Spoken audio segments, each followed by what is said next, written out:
Well, as just a small little follow-up to my video from last night, I'd like to share with you some information which came from the Interpress Service news agency, and again, it concerns economics.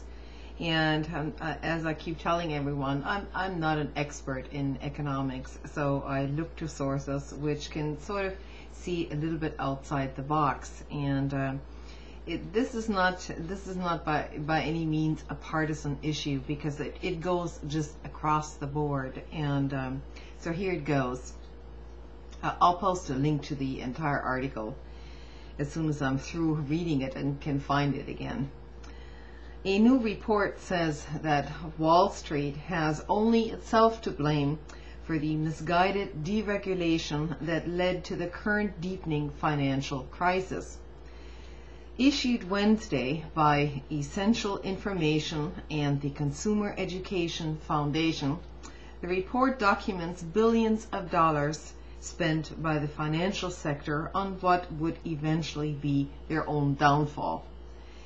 The 231-page report, Sold Out: How Wall Street and Washington Betrayed America, that's the title of it, shows that the financial sector invested more than $5 billion on purchasing political influence in Washington over the past decade, with as many as 3,000 lobbyists winning deregulation and other policy decisions that led directly to the current financial collapse. The report details step by step how Washington systematically sold out to Wall Street. And if I can find the original article, a link to it, I will also post that. That's probably going to be a PDF document though, so be careful when you download it, because it's going to take up a little bit of time if you're on a dial-up connection. Depression-era programs that would have prevented the financial meltdown that began last year were dismantled, and the warnings of those who foresaw the disaster were drowned in an ocean of political money. Americans were betrayed, and we are paying a very high price, trillions of dollars. According to the report, government regulators, Congress, and the executive branch have, on a bipartisan basis, spent the past 3 decades steadily eroding the regulatory system that restrained the financial sector from acting on its own worst tendencies. From 1998 to 2008, and that's 10 years, Wall Street investment firms, commercial banks, hedge funds, real estate companies, and insurance conglomerates made political contributions totaling $1.7 billion and spent another $3.4 billion on lobbyists, a financial juggernaut aimed at undercutting any type of federal regulation whatsoever. Congress and the executive branch responded to the legal bribes from the financial sector, rolling back common sense standards, barring honest regulators from issuing rules to address emerging problems, and trashing enforcement efforts. The report documents a dozen distinct deregulatory moves in concert that led to this meltdown. For example, the rise of the culture of recklessness was aided by the repeal of the Glass-Steagall Act. The Financial Services Modernization Act of 1099 formally repealed the 1933 statute and related laws, which prohibited commercial banks, in other words your little community bank, from offering investment banking and insurance services.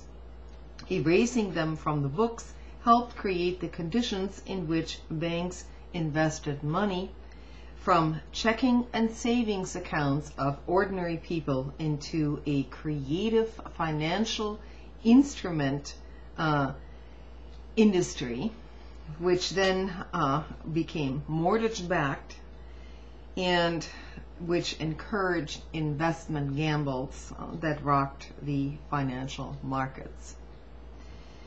The report also said that banking regulators retained authority to crack down on predatory lending practices, which would have protected homeowners and lessened the current financial crisis if these regulators hadn't sat